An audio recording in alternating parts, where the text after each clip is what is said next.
नमस्कार दोस्तों, आज जो मैं आपको बताने जा रहा हूं वो कोई राजनीतिक बयान नहीं, ये उस लोकतंत्र की लाश पर लिखा हुआ सच है जिसे हमने अपने खून पसीने से सींचा था। और आज वही लोकतंत्र चोरी हो गया है, वोट चोरी हो गए हैं, संविधान पर हमला हुआ है और जिसने हमला किया है वो कोई छोटा आदमी नहीं, वो इस देश के सबसे बड़े कुर्सियों पर बैठे लोग हैं। राहुल गांधी ने एक प्रेस कॉन्फ्रेंस की और उस प्रेस कॉन्फ्रेंस में जो दस्तावेज रखे वो किसी पार्टी के लिए नहीं, वो हर हिंदुस्तानी के लिए खतरे की घंटी है। क्योंकि अगर हरियाणा में वोट चोरी हुई है तो कल बिहार में भी होगी, कल बंगाल में भी होगी और परसों दिल्ली में भी होगी। ये सिर्फ एक राज्य का चुनाव नहीं, ये भारत के लोकतंत्र की आत्मा का इम्तिहान है, राहुल गांधी ने कहा है।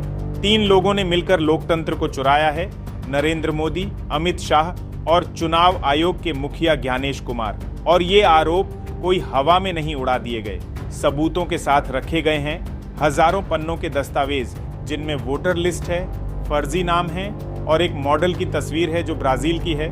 लेकिन हरियाणा में वोट डाल रही है, वो भी एक बार नहीं 22 बार।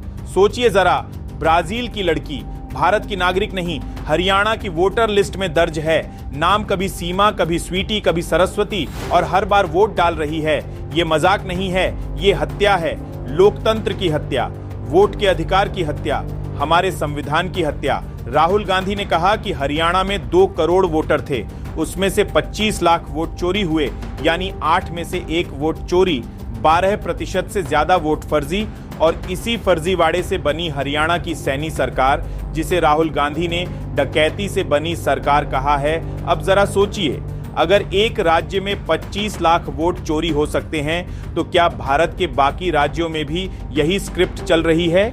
क्या ये सिर्फ हरियाणा का मामला है या लोकतंत्र के ताबूत में ठोका गया पहला कील?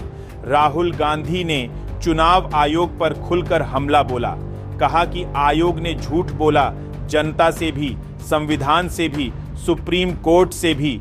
और अब सवाल यह है, अगर इतने गंभीर आरोप लगाए गए हैं तो क्या चुनाव आयोग चुप रहेगा? क्या आयोग नैतिक जिम्मेदारी लेकर इस्तीफा देगा? राहुल गांधी ने प्रेस कॉन्फ्रेंस में जो दिखाया वो हिला देने वाला था। हरियाणा के एक छोटे से घर में 500 वोटर दर्ज हैं, दूसरे घर में 108 वोटर, तीसरे में 66 वोटर। अब आप बताइए, क्या कोई घर है जिसमें 500 लोग रहते हैं? क्या कोई मकान इतना बड़ा है कि उसमें पूरा मोहल्ला समा जाए? नहीं। लेकिन चुनाव आयोग की लिस्ट कहती है कि हैं, ये आंकड़े नहीं, ये गुनाह के सबूत हैं। कानून कहता है कि अगर एक घर में 10 से ज्यादा वोटर दर्ज हैं तो फिजिकल वेरिफिकेशन होना चाहिए। लेकिन हुआ क्या? कोई जांच नहीं, कोई ग्राउंड वर्क नहीं, क्योंकि पूरा सिस्टम पहले से सेट था। मुख्यमंत्री नायब सिंह सैनी चुनाव से पहले मंच पर कहते हैं कि हमारी सरकार बन रही है, हमारी व्यवस्था पूरी है, यानी चुनाव से पहले ही रिजल्ट पता था। अब सवाल उठता है, ये व्यवस्था किसकी थी? राहुल गांधी का कहना है कि ये व्यवस्था नरेंद्र मोदी और चुनाव आयोग के प्रमुख ज्ञानेश कुमार की थी और इसी व्यवस्था ने लोकतंत्र की धज्जियां उड़ा दी। राहुल गांधी ने कहा कि कांग्रेस हरियाणा का चुनाव जीत चुकी थी, लेकिन चुनाव आयोग ने नतीजे पलट दिए, कांग्रेस को हराया गया और बीजेपी को जिताया गया, क्योंकि सिस्टम पहले से बंधा हुआ था। राहुल ने कहा कि ये कोई गलती नहीं थी, ये प्लान्ड चोरी थी, सिस्टमैटिक वोट डकैती थी। और अब सवाल है कि अगर ये सच है तो क्या इस देश में अब चुनाव सिर्फ दिखावा रह गया है? क्या लोकतंत्र अब सिर्फ टीवी की डिबेट तक सीमित रह गया है? राहुल गांधी ने आंकड़े रखे, 1,24,177 फेक वोटर फोटो कि उन्होंने ठेले पर हजारों दस्तावेज लाकर रखे हैं। और वो कोई अफवाह नहीं, सबूत हैं कि कैसे 25 लाख वोट चोरी हुए, कैसे जिनका नाम वोटर लिस्ट में होना चाहिए था उनका नाम काट दिया गया, कैसे असली वोटर बाहर कर दिए गए और फर्जी वोटर अंदर घुसा दिए गए। कई लोगों के बयान भी आए, किसी की वोट कटी, किसी की पत्नी की, किसी के पूरे परिवार की। और ये कोई आइसोलेटेड केस नहीं, पूरा पैटर्न है। पूरे गांवों से 100-100, 200-200 वोटर गायब और जो नए वोटर जुड़ने वाले थे उनके नाम जोड़े ही नहीं गए। अब सोचिए, जब ऐसे हालात में कोई सरकार बनती है तो क्या वो जनता की सरकार है या चोरी की सरकार? क्या वो जनता का जनादेश है या चुनाव आयोग की कृपा? राहुल गांधी ने कहा कि मोदी और शाह ने चुनाव आयोग के जरिए सिस्टम सेट कर लिया है, चुनाव से पहले ही रिजल्ट तय कर लिए गए हैं और अब विपक्ष चाहे जितनी मेहनत कर ले, खेल पहले से लिखा हुआ है। हरियाणा में जो हुआ वो लोकतंत्र पर पहला प्रहार था और बिहार में जो होने वाला है वो शायद आखिरी होगा। अगर जनता अब भी नहीं जागी तो आने वाले वक्त में चुनाव नहीं, सिर्फ कोरोनेशन होंगे। राज तिलक जिसमें जनता की भूमिका सिर्फ तालियां बजाने की होगी। और अब सवाल उठता है, जब देश के प्रधानमंत्री के नाम पर लोकतंत्र पर हमला होता है तो क्या सुप्रीम कोर्ट खामोश रहेगा? क्या चुनाव आयोग जांच से बचेगा?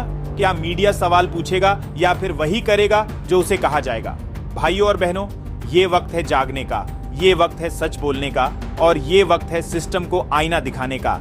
क्योंकि अगर आज नहीं बोले तो कल हमारी चुप्पी हमारे अधिकारों की कब्र खोद देगी। राहुल गांधी ने जो कहा वो आज हर भारतीय के कानों में गूंजना चाहिए। मैं सबूत के साथ कहता हूं कि हरियाणा में सरकार नहीं बनी, वोट चोरी से सत्ता बनाई गई।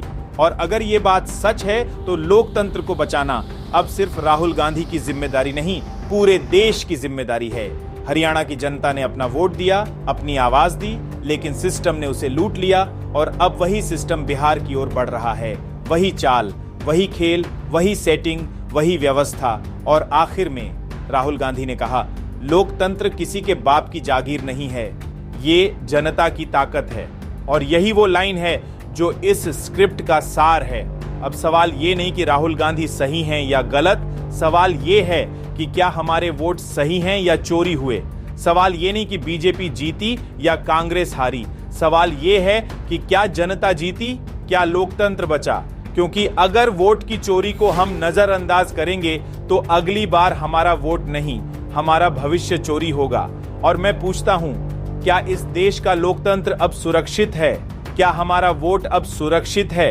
क्या चुनाव अब भी जनता का त्योहार है या सत्ता की स्क्रिप्ट? आप सोचिए, फैसला आपका है। क्योंकि लोकतंत्र किताब में नहीं, जनता के दिल में जिंदा रहता है। दोस्तों, जाते जाते एक छोटा काम कर दीजिएगा, हमारे चैंपियन टीवी 22 को सब्सक्राइब करना ना भूलिएगा।